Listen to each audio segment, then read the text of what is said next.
Feels good, feels great. The Panthers finally get their first win of the season after two very disheartening weeks of football. Losing 47-10 on the road to start the season off, and then 26 to 3 against the Chargers or something like that.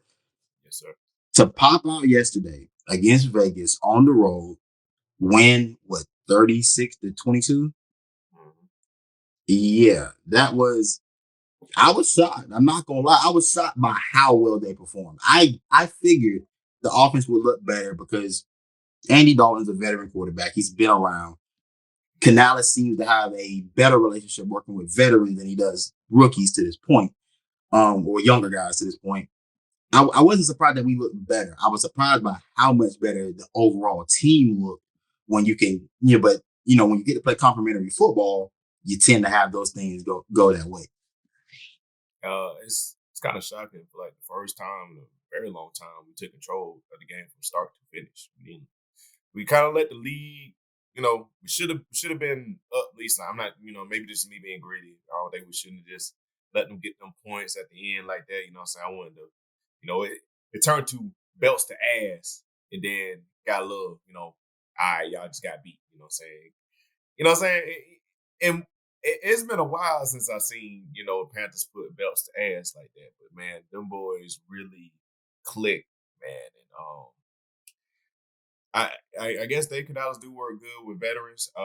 Hopefully, depending on this Bryce Young situation, hopefully he can be able to develop a rookie quarterback as well. I feel like Dave Canales is a good coach, in my opinion. I think he is. My only issue with yesterday was I feel like we didn't get XL. I mean, XL went off a little bit, you know what I'm saying? Got him going, but I feel like we need more design plays for him. Instead of using Mingo for the jet squeeze, let's use XL for that, you know what I'm saying? Get him going. Just, that's just my correct. No, I completely agree. I do want to see XL get some more touches.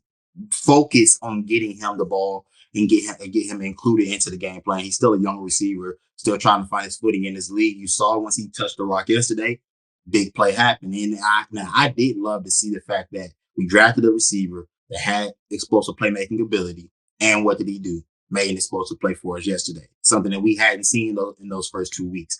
This was a great game as far as evaluating who we signed in the offseason. Robert Hunt, Damian Lewis, trading for Deontay Johnson, drafting XL. You got a chance to see all of those guys play at a very optimal level yesterday, for lack of better words. Those guys all contributed. You saw immediately the investment you made in the offensive line pay dividends. I saw plenty of times yesterday where Andy Dalton sat in the pocket, clean, untouched, unscathed, and delivered the football. That's what we wanted to see. You saw plenty of times Chuba Hubbard running in between the tackles. Had a great day yesterday. I mean, we had a great overall offensive performance. Like, this is one of the better offensive performances we've seen in a Panthers uniform in a long time. I mean, we're talking about 2022 Detroit would probably be the last time I saw a dominant offensive performance from the Carolina Panthers. It was great to see all of those things work. But it's also a testament to people do have to actually look into what certain teams are doing, because everybody felt quick to jump on us, national media wise. Felt quick to jump on us when it felt like things weren't going our way and felt like we weren't doing the right things for Bryce Young. All the while, maybe Bryce still has to get acclimated to the speed of the game, and he just isn't ready just yet. But we did do some good things in the offseason. I like to let you speak on that. Yeah, the national media, and that's when I texted in the group chat as well, that the O-line should be pissed off.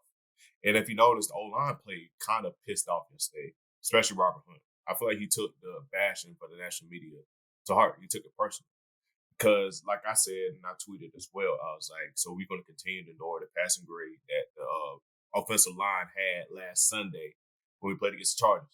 I was like, Bryce is in a clean pocket. My argument the whole time was I got text messages as well in other group chats as well saying we fell in Bryce or the Carolina Panthers is a place where QB's career going to die and everything like that, which is false. I mean, saying we had success with Jake Delhomme and we had success with Cam Newton, and it's heartening. I feel like with Bryce Young's popularity that he gained in Alabama, it's blinding what the national media is doing what the national media is seeing right now. Because obviously they're not watching our games, which I understand. I mean, if you live in California and stuff like that, I live in California and everything like that, I'm not going to watch the Carolina Panthers games. But it takes 2 seconds. Like what we are doing, it takes a few seconds for us to watch games. We watch games here. Me and you. And that's just us being on YouTube. You know what I'm saying? What the national media is failing to do and realize is they're not watching the games. They're scared to, I don't know if it's necessarily calling Bryce, but I feel like they are not watching what we're seeing. And like you said, I think a lot of it has to do with he went to Alabama. He played for Nick Saban. He was in the national spotlight for the past 2-3 seasons. Everybody fell in love with how he played and what he did there. Nobody wants to take responsibility for the fact that, look, last year was last year. And I think what's his name? It was a guy on Panthers Twitter that said this. I'm paraphrasing what he tweeted out. Thomas Davis cooked. Thomas Davis, and also it was another Panthers Twitter OG. I can't remember his name right now off the top of my head. I will find that tweet though before this episode comes out. But to his point, like he said, last year was last year. That what happened last year with Bryce, I don't put that on Bryce with what we saw. I didn't think they put a good enough team around him. Didn't like what they didn't like the move that they made in the offseason prior to getting Bryce. Didn't like how he looked. That is what it is. David Tepper, to his credit, and he doesn't get credit very often, but I will have to give him this. He made a concerted effort to make sure that we put something around our young quarterback that can be successful. So what did he do? Invest 150 M's in the offensive line. Invest in a head coach that had been known as a QB whisperer. Again, we still have to see if he can work with younger guys, but to this point, he's been able to work with Baker Mayfield and Geno Smith to rectify some of the things that they had learned throughout their careers and made them profitable quarterbacks. All of these things were done, drafting receivers, trading for receivers. All of these things were done in mind to make Bryce Young better. What Bryce Young is missing right now, it feels like it's in between the ears. And nobody can fix that for him, but it's clearly something wrong because when we see the offense operate yesterday, you saw a guy that felt confident in what he was doing, knew what he was seeing and delivering the football. At times with Bryce, you didn't know what he was seeing because there's times in the Chargers game where there are guys running open. There are guys that have chances to make plays and he won't pull the trigger. He's got to quit being this gun shy. He's got to trust what he's seeing, trust his eyes. But for a guy that we talked about coming out was touted to be this mentally tough kid that we know is very cerebral, play with a high level of anticipation, playmaking ability. We hadn't seen that here in this second season, and it took a big pair to make that decision to bench him. But I gotta give credit to Dave Canales for having the wherewithal to say, look, bro, I can't lose this team all for the sake of this one guy. We'll have to get to you later. But the best thing we can do for you now is sit you down and try to see how far we can take this team in the meantime. Yeah, exactly. In this thing, man, it's not a victory lap of us saying, hey, we're Andy Dalton's better quarterback, you know what I'm saying? Get Bryce out of here. I just think Bryce may need to change the scenery. And Bryce may just, it might not work here. You know what I'm saying? Because we got to remember, Dave Canales got to get his guy eventually. Andy Dalton's 36 years old. And whether it do be Bryce or not, I saw a report saying that, we turned down 4 offers, I think 4 trade offers. But maybe it was, maybe the offer was just trash. Maybe it's like a 7-round pick or something like that. Because Bryce's value is going to drop as the day go by. So, I mean, whatever that trade offer was, like Dave from PNP podcast, it's like you need to go ahead and make that move now then if you're going to trade Bryce. Because his value is just going to keep dropping more games Andy Dalton wins, and him about to play the Bengals, man, if we get that going, man, I think Andy got to be QB1 for this year. And I think do you think that we should let Andy take the keys next year as well?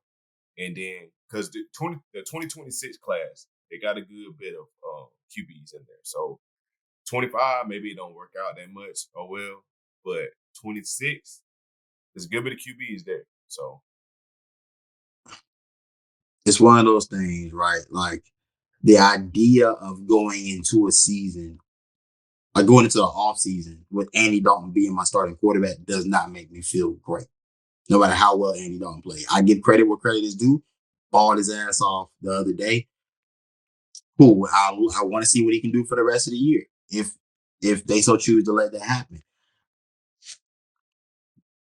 I get the sentiment.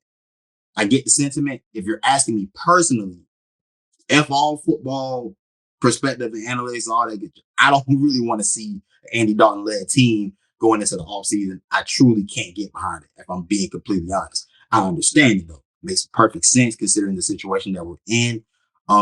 Like you said, 2026, that is a great class. It's hard for me to want to push, like kick the can down the road for another 2 seasons, but I get it. There are other holes on this team that we need to fill, one of which being the defensive side of the ball, being the pass rush. Because even with the day we had yesterday, the pass rush, while it did get there, it wasn't a constant factor like you need it to be in order to be a good NFL team on a weekly basis. So again, there are other holes that have to be addressed before we go back in for a quarterback. I'll say this: it makes me wish we would have gotten our hands on one of the younger guys that were on the market this past offseason, like a Malik Willis, like a Justin Fields. It makes me wish those guys would have been in our lap. But of course, obviously, we didn't know. We just came off of Bryce his rookie year. We were trying to make sure that we got the best out of him and try to see what we could do with him first. So obviously, that worked out how it worked out. But I would explore all options. I'm not against Andy Dalton being the starting quarterback next year. I just don't believe that what we're seeing now is going to be sustainable for even for the rest of this season. Like this one game for me doesn't change the fact that I don't think Andy Dalton is going to be able to do this 10 weeks from now. You know what I'm saying? Like all in all, we still have an issue at quarterback that has to be fixed at some point with a long-term solution. But Andy Dalton to this point will just be a Band-Aid and a bridge to whatever that solution may be. Yeah, you're right. And yeah, just close this out. Yeah, it's so tough, man. It's so tough with this Bryce situation. I feel like back in my mind, I feel like he can regroup, but at the same time, bro, I mean, maybe he just don't have it. That's part of me just saying as well. So, we'll see. We just have to see. We have to see. We just got to do this one game at a time. I'm not expecting. Do I expect Andy Dalton to come out here and win out the rest of our games? No.